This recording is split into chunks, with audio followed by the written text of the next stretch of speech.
Well, it took some time to cool down for today. It wasn't as hot. The weather was a little cooler. I went to Keeneland for the day. I'm not a big thoroughbred guy, but Keeneland's quite a spectacle. Opening day at Keeneland, there's about 35,000 people there. My uncles were up, so we all went out to the track and had a good time. I didn't have a ton of horses to look at tonight, as you guys know. I said I wanted to buy 10. We had 9 purchased going into the 4th day. Still got another day, and there's a few that I really wanted badly on the last day. So I wanted to just cool things down tonight. There was some that I liked. If they weren't on the, really, really like list and very interested list, then they just didn't make the cut tonight. And the first horse that I was going to look at for everybody was number 500, Village Jade. This was a Bettor's Delight filly. But I thought I bought one of the Bettor's Delight fillies last night in Keystone Raven. So that took Village Jade pretty well off the table at 37,000 for her. That's good. I'm happy they got 37,000 for her. I think I got at least at par or better filly for 35. Well, we'll all know in 10 months. But I like what I did last night with Keystone Raven, and Village Jade went to Susie Kerwood. Next, I had a bit of a tough spot I was in. I really liked the Muscle Mass filly that we ended up getting in 507, but I had to pass on 505, and I really wanted a bar hopping. I thought bar hopping was going to be a breed we could buy at the sale, and it turned out I was wrong. They all went pretty high. We ended up getting a Southwind Frank. So when this bar hopping come up, I would have paid 20, I think. He landed on 20. I was not okay with giving 22. I know if you're going to go to 20, you go to 22, but no. Again, it was one of those times where, is this horse worth more than what you're about to pay for it? I couldn't answer yes, so I didn't put my hand up. We passed on 23 Pints, which was a bar-hopping colt. I like this colt a lot, and we didn't buy him. So we moved over to 507. This was the first, second foal out of a revenue mare, and the first foal took a mark of 54. Let's see if there's any updates on him. No. So the first colt took a mark of 54-2, made 95,000 by Big Stick Lindy. This was the let me see here. This is the third foal out of this mare. Now the important thing about this mare is she is a half sister to Market Share. Now Market Share had a colt go through the sale by Cadabra that we bid on last night. We didn't get. I actually like this filly quite a bit more. You'll see in the video that I made of her, hip number 507, Can't Muscle Me. She was a big filly, nice way of going. Just her video was nice. The way she walked was nice. Her body structure was nice. And although we paid 27,000, I think that was still quite a bit less than this filly could have went, especially given how the muscle masses were selling. I thought we did a very good stroke of business with number 507, Can't Muscle Me. Next was, we blew through a couple other horses that I found interesting but weren't halves. So we came to a filly that was kind of near and dear to our hearts. This was a half-sister to Harness AM. Now, as you look in the video I made of Eglaire AM, the sister to Harness AM, you'll notice I said she's a little thicker, chunkier. Harness AM was sleeker and just slick, but a little more frail. This filly was a Southwind Frank. Got that off my list. A stronger, bigger version of Harness AM. I shouldn't say a stronger, bigger version. I don't know. She had a stronger body build, a bigger, stronger, tougher body build than Harness AM. If Harness AM was a colt, I would say it would look a lot like Eglaire AM. I was very impressed with how this filly looked. Again, she was in the middle of the catalog. I was trying to be a little stingy tonight. So John Bootenshane actually approached me and asked me if I was bidding on it. I said yes. He was very interested. You'll know John trained Harness AM this year for us. He said he was interested in buying a piece of her. I thought we'd get her for 20. Truthfully, I thought she was worth 30, but I thought we could get her for 20. I went to bid to 21, and I had to go to 22 on the filly. We got her for $22,000. Again, a little bit less than I thought she'd bring. And I believe, now I know John bought a couple of horses at the end of the sale, so I'll leave it up to him. He's more than welcome to buy whatever he wants of the filly. Really nice filly, well put together. Again, you guys can see in the video I made of her the first time and her yearling video. Good looking filly, well put together. I think at $22,000.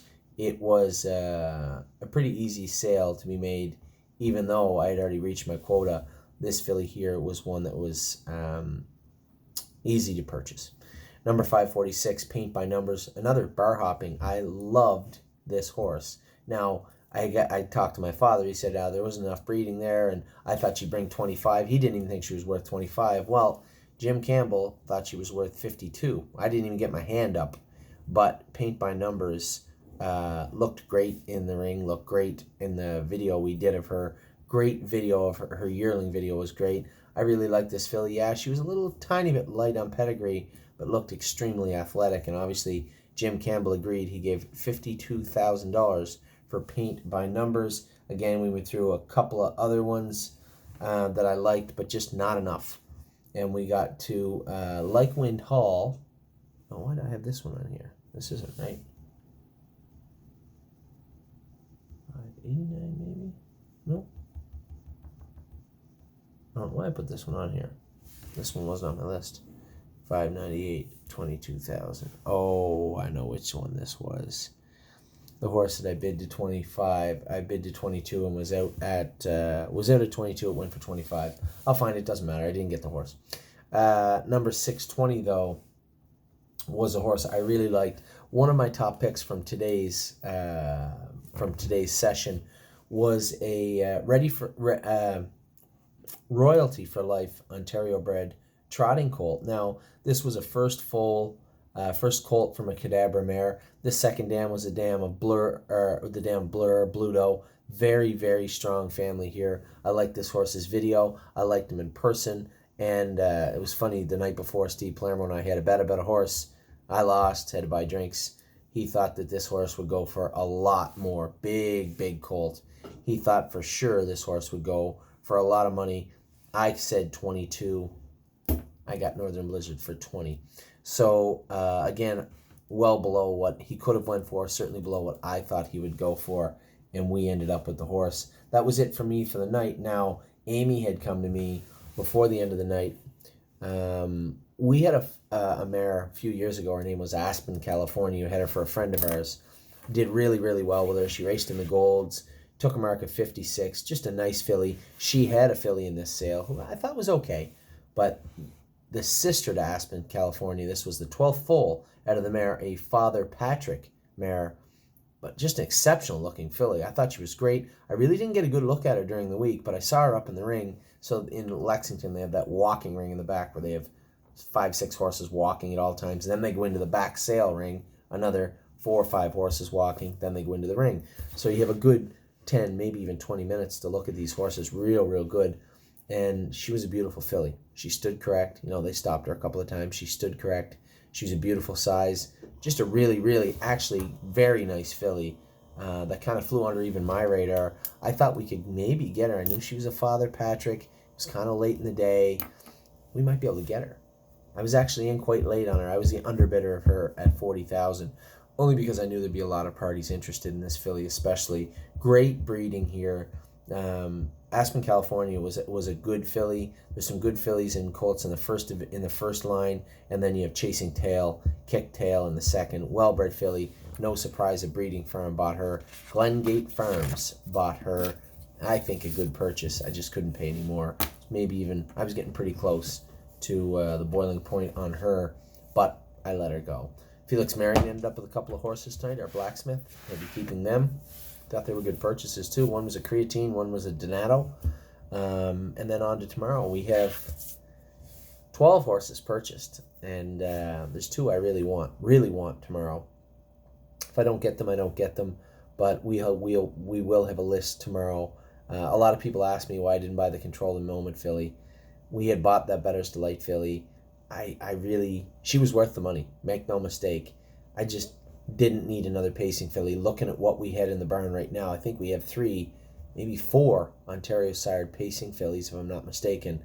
And although I love the Control the Moment filly, number 518, I was the underbidder. I bid right up until the end. I thought I had her 2 or 3 times. I just I just couldn't pull the trigger at the end, and I think she probably was worth a little bit more than she went for, but it was just timing. I didn't need her.